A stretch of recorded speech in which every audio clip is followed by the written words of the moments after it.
What's up, boss chicks? It's time to start those Christian kingdom businesses.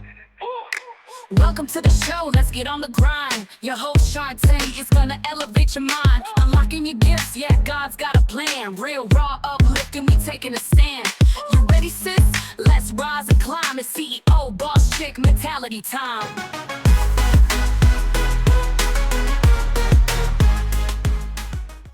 Hello, boss chicks, trendsetters, and women of God. Welcome back to the CEO Boss Chick Show.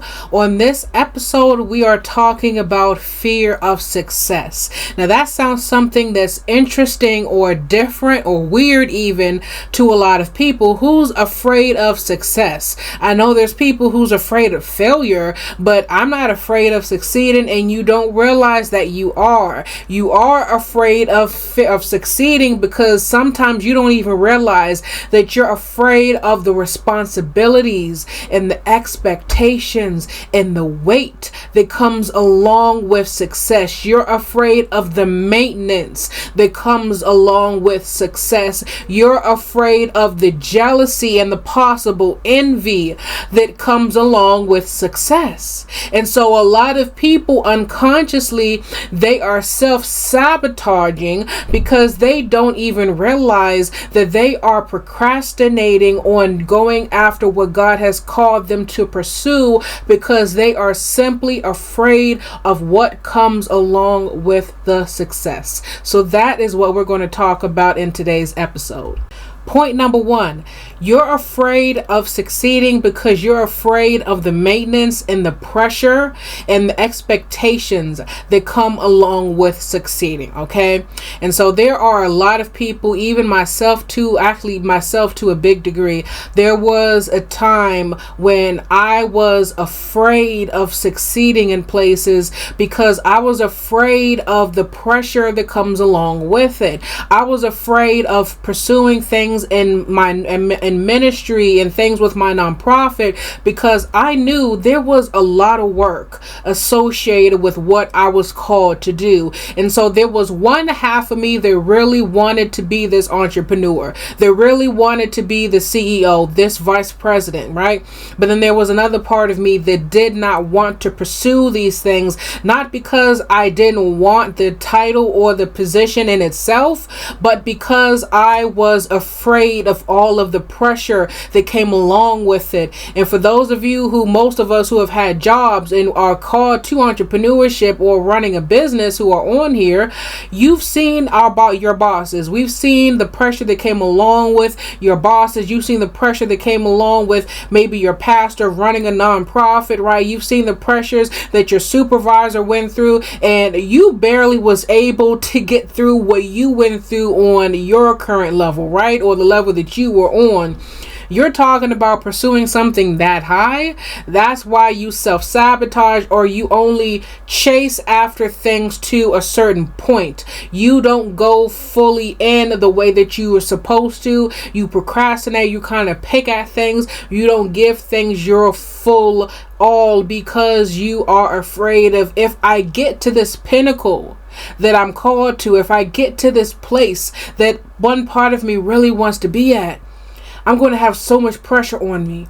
All eyes are going to be on me. Everybody's going to have so many expectations of me. I talked about this in the last episode for those of us who are like, we're preachers' kids, okay? You have a lot of pressure on you. Everybody's eyes are looking at you. And so there are some people, maybe even because of past experiences like that you do not want to even think of having everybody's eyes on you all over again. You've been there, done that, don't like that pressure. So therefore, we're being disobedient to God, because that's what it is. We're being disobedient to God, and we do not pursue what the Holy Spirit tells us to pursue. You are afraid of succeeding because you're too afraid of the expectations, the hats that you have to wear, and you just don't want to go through with it. Call you lazy, call you whatever you want to call, but you just don't feel like going through it. And we have to get at some point, we have to put our big girl panties on, and we say, okay, yeah, we're going to have to go through some stuff. We're going to have to go through pressures. We're going to have to deal with people's expectations of us. I am not going to limit myself to anything less than what I am called to. I'm not going to limit myself to anything less than what I deserve because I don't want to do some work. Okay? I'm not going to limit myself to anything less than what God wants for me because I'm afraid of other people's expectations on me. Baby, my life, what God has called me to do, the people who I am called to help, all of that is so much more important than what some other people may think or say. All of that is so much more important than me being afraid of doing some work, okay? You're going to have to till the ground. You're going to have to get your hands dirty in order for you to get that harvest. And for those of you that are kind of lollygagging and going back and forth, putting one foot in and putting one foot out, writing the book and not really doing anything with it, and kind of not putting your all into your business or not pursuing the business at all, it's because you need to realize that, okay, if I want this harvest as bad as I say that I want it, there's going to be some work associated with it. And so if you truly want this, you're going to have to be comfortable with doing the work that is necessary. Fear of change. The next thing that you're afraid of when it comes to succeeding is coming with success. There's a necessary change. Most people know this. You're going to have to change the way that you talk. You're going to have to change the way that you operate, and you are afraid of succeeding because you're not ready to change. We're actually going to talk about this in more depth in the next podcast episode. But to just tap on it a little bit, some of you guys, you're afraid of succeeding because you're not ready to give up your old habits. You're not ready to give up your old lifestyle. You're not ready to give up that friendship. You're not ready to give up that relationship. You're not ready to move. You're not ready to make the necessary moves. You're not ready to do the change of your schedule. All of that comes with success. There's a big difference in the way a successful person operates than a person who is an employee. For those of you who are married and have a family, I can only assume as a single person, there is a big difference in the way you operate in your day-to-day schedule when you have kids and a husband and a family versus when you were single. And that's a good point as to why some people are even still single, because they know that there's a big responsibility and a big change that comes along with having a family. So therefore they just stay single, even though they really want to be married. They don't want to do the work that comes along with marriage. I can say that for a lot of people who are single. It's the same thing when it comes to business, okay? For some of you, you really want to put your all into this business, but at the same time, you're just not ready to give up the current lifestyle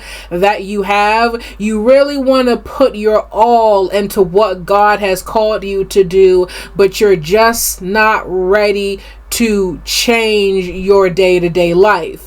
And I know for me, for a long time, that even caused me to do this 1 foot in and 1 foot out type of thing. Like, I was making moves and I was doing things, but I was not pushing myself to my fullest capacity because I was afraid of the challenges that were going to come along with everything. I was comfortable where I was. I was comfortable with the way I was doing things. I was comfortable with the sinful natures, and I knew I was going to have to give up a lot of this as I pursued everything that God had for me. So I was 1 foot in and 1 foot out in a lot of different areas. And after a while, you get so tired of not having everything that you deserve. And at some point, you guys got to come to where you are so tired of living below your means. You are so tired of living with less than what God has for you that you're ready to do the necessary changes, even when it hurts.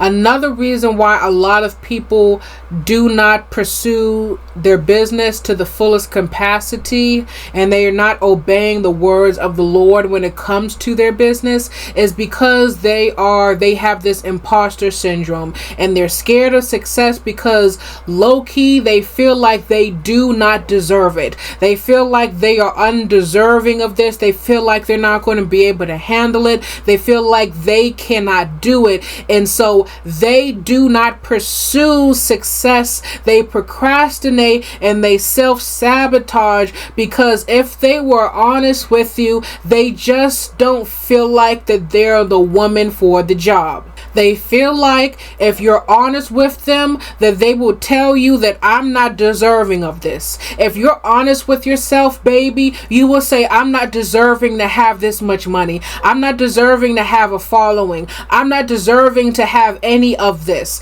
You have imposter syndrome, and that means that you think of yourself differently than what God thinks of you. And when you get to this place, we have to pull ourselves back and say, wait a minute. If God says if this business has your name on it, then it has your name on it. If God says this is your calling, then this is your calling. If God told you to write this book, that means He told you to write this book. And if you have imposter syndrome, that means that you are allowing the enemy to speak to you, and you're allowing the enemy to control how you operate on a regular basis. If God says I got this, and that means I got this. If God says this is called to me, then that means this is called to me. If God says this has my name on it, then that means this has my name on it. Why do I think I deserve anything less than what the King of Kings and the Lord of Lords says I deserve?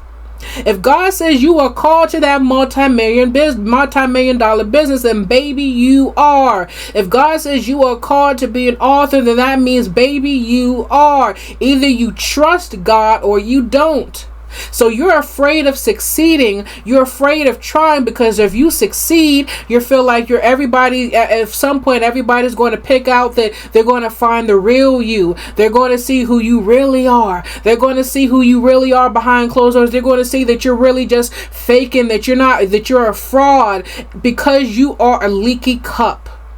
And you don't realize how much you are worth. You don't realize how good that you are at this. No matter what anybody tells you, you feel like that you're just a fraud. Like, I'm okay at it. And if I have everybody's eyes on me, they're going to see that I'm really not as good as you guys think that I am. I'm really not as talented as you guys think that I am. And that is more than a lie. That is such a lie from the enemy. That is something that the enemy is saying to you.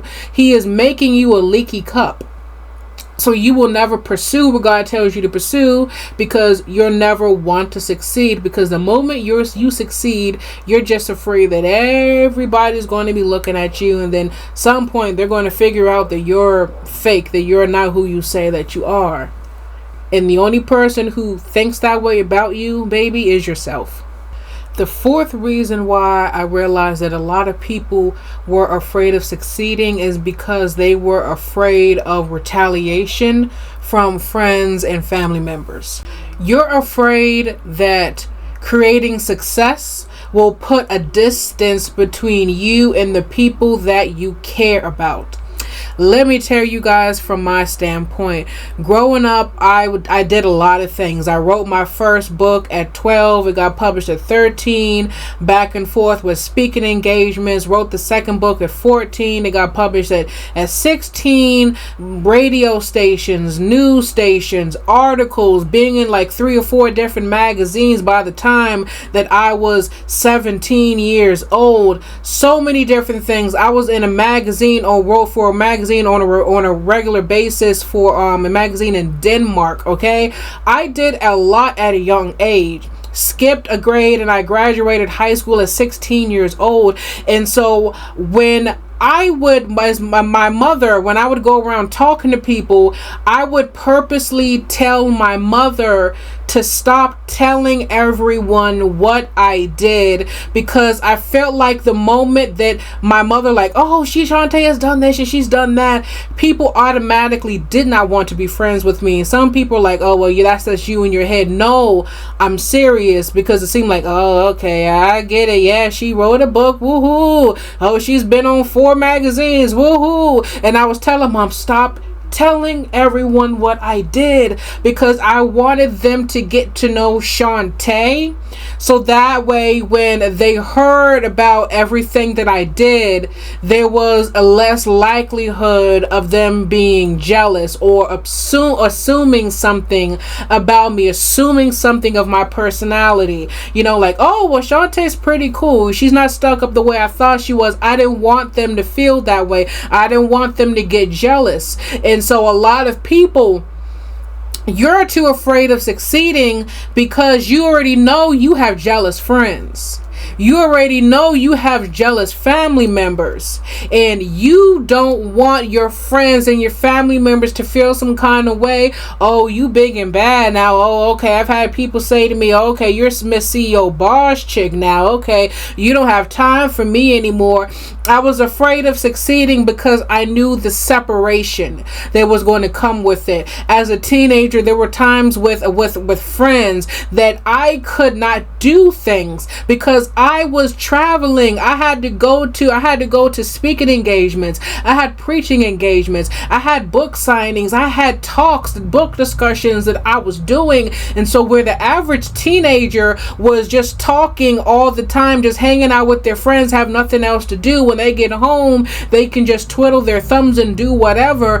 I did not have that luxury as a teenager. And so there were times I could not do some of the stuff that my friends wanted me to do. And when it came up to that, my friends were like, oh, okay, little Miss CEO boss chick, oh, okay, little Miss Entrepreneur, you ain't got time for us anymore. You think you're better than us. That's stuff that people have literally told me, and I try so hard to tell them, no, that's not what it is. It's just I'm busy. This pays my bills. I have a book that I'm writing, and they did not understand.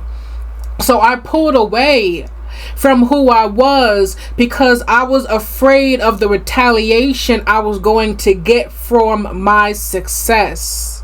And that controlled a big part of my personality growing up. And when I turned like 19 and 20, it's like a fire in me started to go out because I just wanted people to like me. I was tired of people being jealous. I was tired of people not wanting to be around me because they didn't know how to act around me. So I did not pursue everything that God told me to pursue because I wanted people to stay my friend. I didn't have my tribe of people yet. I didn't have people around me who were just like me. And so the average teenager wasn't doing what I was doing, so I felt like I had to deal with what I had around me, and the people I had around me, that's all I had. So I bit back on my tongue and I stopped being everything God told me to be because I just really wanted to keep a friend. And even though I was a teenager, there's a lot of adults going through similar things. You love your cousin, you love your mama, your family, and you are so scared of what they're going to say about you now that you're succeeding, now that you're the one publishing the book, now that you're doing what God has told you to do, so you just don't do it. And that's something that you got to be very careful of. Another big problem with me, I was afraid of succeeding because I was afraid of losing my freedom. I already was doing a lot. I was already traveling, doing things, TV shows, all of this, and getting to a certain level, I already knew what was the responsibilities that was going to come with it.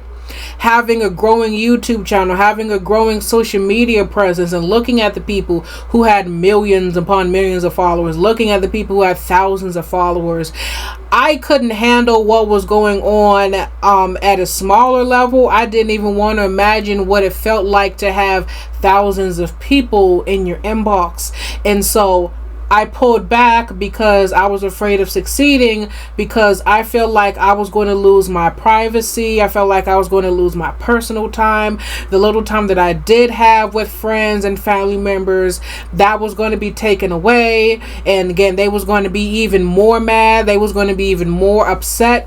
But I had to trust in the Lord that, first of all, what is on my, as long as you're not putting anything on your schedule that's not of God, we got to talk about that in another episode, but don't put anything on your schedule that's not of God, and you won't have to worry about being overbooked. But what's on your schedule, if you're led by the Holy Spirit, God wanted that on your schedule. He will give you time to see your friends and your family members. He will give you the perfect balance so that you're not feeling overwhelmed. So you're feeling like you don't have your privacy and you don't have your me time, your alone time anymore. But you're only going to have that peace of mind if you trust in the Holy Spirit. And you have to trust that God is going to give you the perfect balance where you will still have your freedom, that you will still have your fun. Do the people exist who they are constantly in business and ministry and they don't have time for friends and family member exist? Yeah, they do. But those are people who are not being led by the Holy Spirit. Okay, I was busy, like I said earlier, to the point that some of my friends are like, oh, she's a little Miss Boss chick,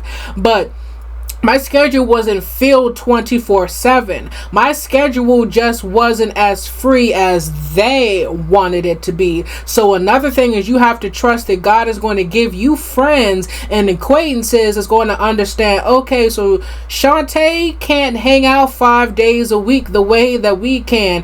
She had, about say, for some of you that are married, you got to have people who are around you who understand that, yeah, you're not going to be free to talk 24/7 on the phone, hanging out, because you have a family to take care of, you got kids to take care of, and you have a growing business. But God will give those people to you that understand that, okay, when she is free, we can hang out. She's not busy all the time. She's just busy when I want her to not be busy. There's a difference. And God will give you that time to be alone. Just seek Him on scheduling everything so you're not overwhelmed. And all of this is why we have been self-sabotaging. All of this is why you are afraid of success. You're afraid of the jealousy. You're afraid of the envy. You're afraid of the responsibilities. You're afraid of what people are going to say. You're afraid of people misunderstanding you. You're afraid of people are going to start looking at you and you're like, I'm still me.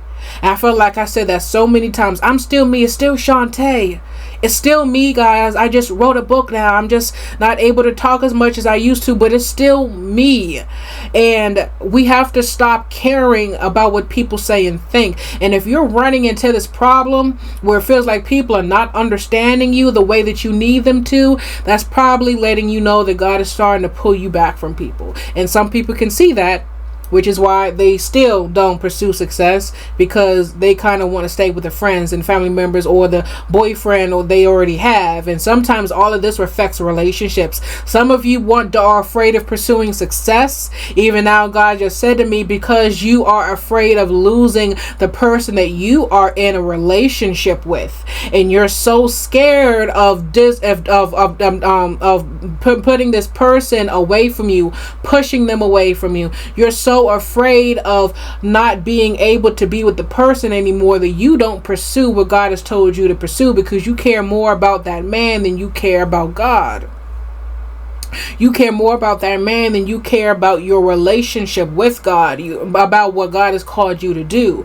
And I get it. There was a time and point that I was talking with someone, the online dating thing. I don't do that anymore. When I was online dating and I was talking to a guy and he seemed nice, he seemed great. He was in the entrepreneurship. It seemed like his uncle actually owned a car shop not too far from me. He came over where I lived very often, to the town I was at. And when it came closer that it was time for him to take his break in high school, for summer break, to come over, we started having problems because he did not like me being an entrepreneur. He said he's supposed to be the head of the household. He's supposed to take care of everything, and my busy schedule was getting in the way of him. And for me, I felt some kind of way because I was constantly texting him, calling him. But the one day that I'm busy having a speaking engagement, he would blow up my phone. I would come back home and look at my text messages. I have like 70 text messages of him being angry, upset. Who do I think I am? He's supposed to be the head of the relationship, all of that. And a lot of women I know who have went through that, they've stayed with the dude because they're in love with him so bad that they stop pursuing writing the book or whatever because their spouse or their boyfriend doesn't agree with it. For me, luckily, it wasn't that deep into it. We were talking for a minute, but it wasn't like I was madly in love with him. So I was able to pull back from him and say, yeah, we're not doing this. That, of course, ticked him off. He made new Facebook and Instagram accounts to message me, to harass me. He kept calling and calling and calling, trying to reach me. All of that, okay? And I went on for a minute, but for some women, whereas I just said this is a sign from God that you're clearly not my husband, there's a lot of women that's like, well, my boyfriend doesn't like it, so I love him so much and I've put so much into this relationship, and where we're finally going to, go to the next level with things, and I really want to settle down. You start talking yourself out of what God has told you to do. Instead of praying and saying, Father, I know you've called me to do entrepreneurship. I know you've called me to pursue this idea. He's directly going against everything you have told me that I'm called to. What's going on? Do we need to take this relationship at a slower level so he can rate and get accustomed to what I am called to? Or are you telling me that this is not my husband at all? Which one is it? And if, for those of you who are married, have that conversation with God and say, okay, God, you're clearly telling me to pursue this business, but this man is so not with this. What do you want me to do? Because you already knew how he was going to react to this when you told me to do this, right? Right. So that means you have some kind of action plan to give me, because I don't know what to do, but you got to go to God about that. So in closing, fear of success is real. Self-sabotaging is real. And hopefully this conversation today will help some of you to realize that, okay, you are struggling with fear of success, and you can struggle with fear of failure and fear of success at the same time. And if you are struggling with this fear, you're going to have to learn how to redefine what success is to you. You're going to have to shift your mindset, shift the way that you think. Take this to God. Put your foot down and say, I'm deserving of everything that I'm called to. I want you to repeat after me. Say, I am deserving of everything that God has called me to. I am deserving of wealth. I am deserving of financial freedom. And I am the woman for the job. And keep telling yourself that until you believe it. I hope this episode was really able to help you deal with those inner problems. I hope this episode was really able to help you see what you're really struggling with, so you can get over those mental barriers and you can climb those hills and you can reach the mountain peaks that you are called to see. Because once you see what you're really struggling with, you know how to make an action plan, a strategic plan of action, so you can get rid of those things and be who God has called you to be. I love you guys. Remember, it's CEO boss chick mentality time, baby. Let's go. For booking, shopping, and exclusive content, visit ShantaeWinc.com. Talk to you later, boss chicks.